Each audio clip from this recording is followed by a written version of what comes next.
Baik, sekarang kita bercerita mengenai pandangan-pandangan dan pendapat yang lain. Apakah sebenarnya yang menyebabkan mereka ni keluar daripada tempat mereka? Ada satu riwayat daripada Waqi' Ibnu Jarrah. Waqi' Ibnu Jarrah ni tuan-tuan adalah salah seorang guru kepada imam besar mazhab kita, iaitu guru kepada Imam Asy-Syafi'i, Waqi' bin Jarrah. Dahulu Imam Syafi'i pernah mengadukan permasalahan hafazan dia pada Imam Waqi' ni. Dia mengalami kemerosotan lah pada hafazan dia. Jadi Imam Waqi' sebut dekat Imam Syafi'i bahawa ilmu tu adalah cahaya. Jadi jangan kamu padamkan cahaya itu dengan melakukan maksiat-maksiat kepada Allah. Ilmu hak kita belajar, ilmu hak kita cari itu seumpama cahaya. Jadi cahaya ni akan jadi malap, lebih jauh cahaya ni akan jadi padam sekiranya diiringi bersamaan dengan perbuatan maksiat. Jadi sebab itulah berlaku kemerosotan pada hafazan kamu. Jadi tinggalkanlah maksiat untuk mendapatkan sumber ilmu yang sebenar. Itu antara pesanan Imam Waqi' bin Jarrah kepada Imam Syafi'i. Baik, Imam Waqi' bin Jarrah ni dia sebut dalam tafsir dia dengan mengatakan telah menceritakan kepada kami, kepada dia, iaitu Sufyan. Yang Sufyan ini meriwayatkan daripada Maisarah bin Habib An-Nahdi, daripada Al-Minhal bin Amru Al-Asadi, daripada tabi'in besar Sa'id bin Jubair, daripada Abdullah ibnu Abbas radhiyallahu ta'ala anhuma, yang mana berhubungan dengan ayat yang kita baca ni, alam tara ilal ladzina kharaju min diyarihim wa hum ulufun hazaral maut. Imam Waqi' bin Jarrah mengatakan menerusi pandangan daripada Abdullah ibnu Abbas, jumlah mereka adalah 4,000 orang. Jadi Imam Waqi' dalam tafsir dia, dia ambil pandangan hak kata ribu-ribu tadi, pandangan pertama hak kita sebut 4,000 orang depa ni, yang mana mereka ni sebenarnya keluar daripada kampung depa, kota ataupun negeri depa ni kerana kawasan tu pada masa tu dilanda satu wabah, iaitu penyakit ta'un. Jadi wabah ta'un telah menyerang kawasan mereka, kampung mereka dan kota mereka. Jadi bila wabah ni menyerang, kebanyakan daripada manusia tu mati. Kebanyakan daripada manusia meninggal dunia. Jadi hak masih tinggal, hak berbaki dan bersisa, hak hidup tu tak mau benda yang sama jadi pada depa. Kalau kita duk tunggu lagi sini, wabah tu serang dengan kita semua pun mati macam hak mati sebelum ni. Jadi cara terbaik ialah mereka keluar daripada kampung mereka, nak mengelakkan mereka ni daripada ditimpa kematian. Inilah maksud ayat ni, mereka ni keluar kerana nak menghindarkan diri daripada mati. Jadi bila mereka ni keluar, mereka mengatakan bagaimana? Kita akan menuju ke tempat yang tiada kematian padanya. Kita akan pergi pada satu tempat yang tak ada kematian di situ. Dan kita boleh faham perkataan ni. Kalau kita nak ambil hak melampau sangat, kita nak cari satu tempat yang kita tak akan mati, memang tak logik lah. Kalau kita nak faham lagu tu, salah faham lagu tu. Yang dia faham, kita cari satu kawasan, satu tempat lain yang tak ada wabak macam kena tempat kita. Itu maksudnya kita akan pergi pada tempat yang tidak didatangi kematian. Tempat kita ni ada wabak, kita pergi duduk tempat hak tak ada wabak untuk selamat diri. Jadi bila mereka sampai ke lembah sekian-sekian, maka ketika itulah Allah sebut dalam ayat ni, faqala lahumullahu mutu, dan Allah berfirman kepada mereka, matilah kalian kesemuanya. Lalu matilah mereka kesemuanya secara sekaligus. Ini adalah firman Allah terhadap mereka, mematikan mereka sekaligus. Summa ahyahum, kemudian Allah menghidupkan mereka kembali.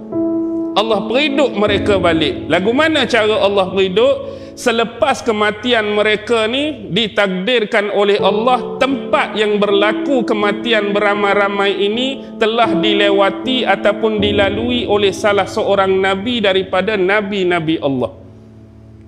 Tapi dia tak ceritalah nabi mana. Ada salah seorang nabi pada masa tu, pada zaman tu lalu tempat ni. Bila dia tengok keadaan yang berlaku, mati ramai-ramai ni, lalu Nabi tersebut bermohon kepada Allah, minta doa pada Allah supaya mereka ni dihidupkan balik.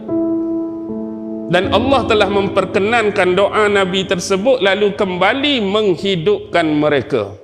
Jadi hidup baliklah hak mati ramai-ramai tadi, hak kata lari daripada wabak tadi. Itulah berkenaan dengan kisah tersebut daripada awal ayat sampai akhir ayat 243. Baik, itu pandangan Imam Waqi' bin Jarrah. Tapi ada satu lagi riwayat yang dikemukakan oleh Imam Ibn Katsir dalam tafsir dia.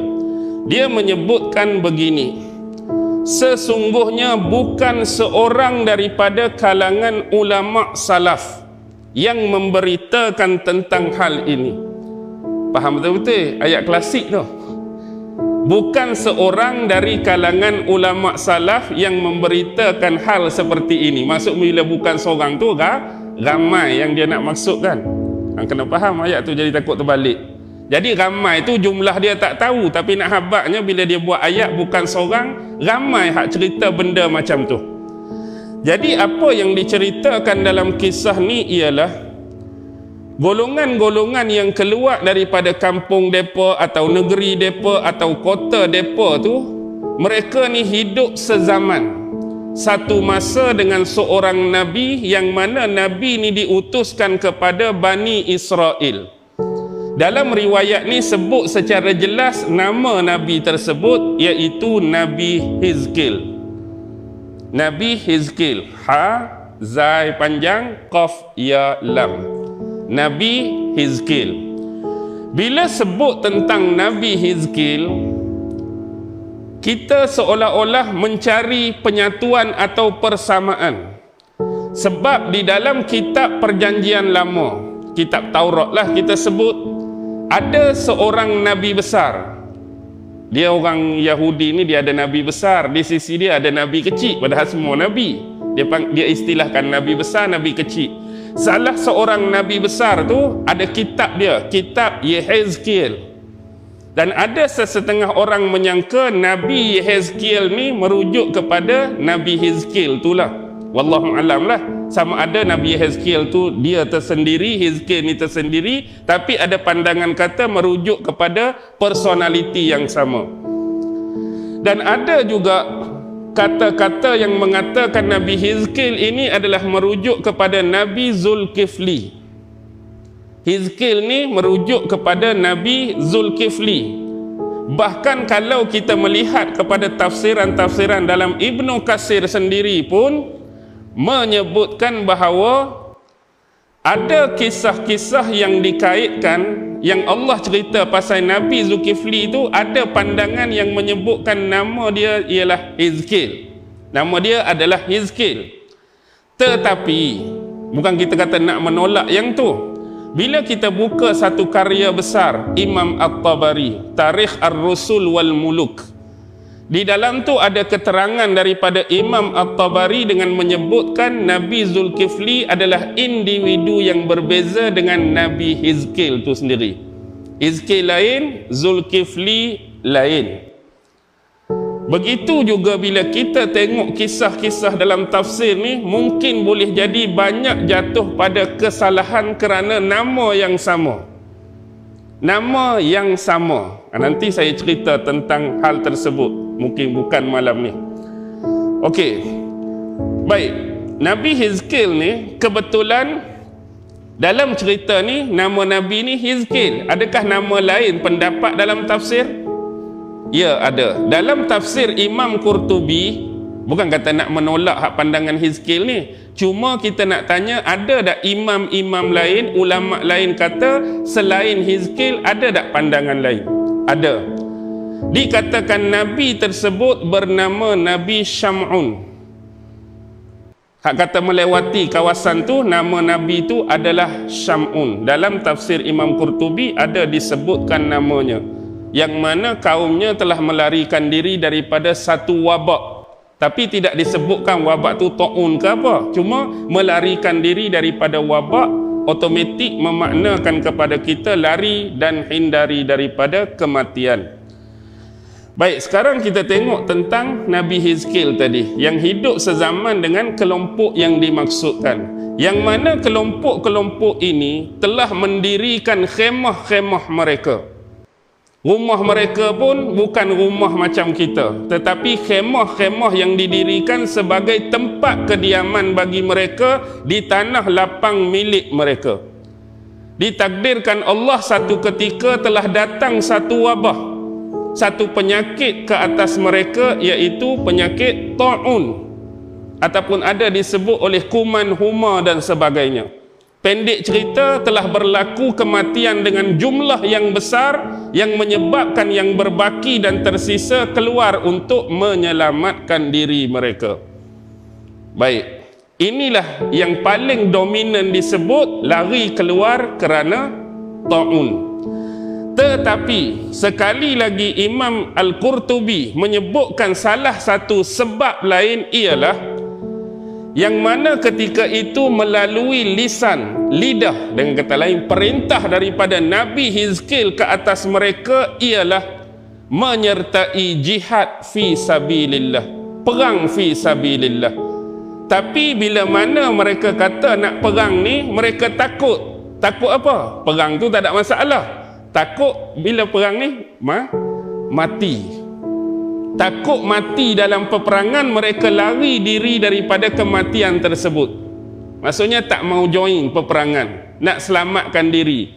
Kalau masuk perang ni dalam dua lagi, hidup atau mati. Tapi kalau kita tak masuk ni, seolah-olah dia, bukanlah dia fikir tak mati. Kalau tak pergi perang pun, maksudnya nyawa tu lagi lebih lama, lebih safe untuk diselamatkan. Atas dasar melarikan diri daripada medan perang tu, maka Allah matikan mereka semua. Sebab itulah bagi pandangan ini, kita tengok ayat 244. Tadi kita baca ayat 243. Sebab tu ayat 24 bagi pandangan ini, ayat tu disambung waqatilu fi sabilillah, dan berperanglah kamu pada jalan Allah. Sebab tu mereka kata pandangan tu ada, sebab ayat seterusnya suruh perang pada jalan Allah untuk dikaitkan dengan kisah yang mereka nisbahkan. Walau bagaimanapun, saya sebutkan dalam mana-mana tafsir pun dominan paling utama menyebut sebenarnya kes wabah tersebut, iaitu penyakit ta'un.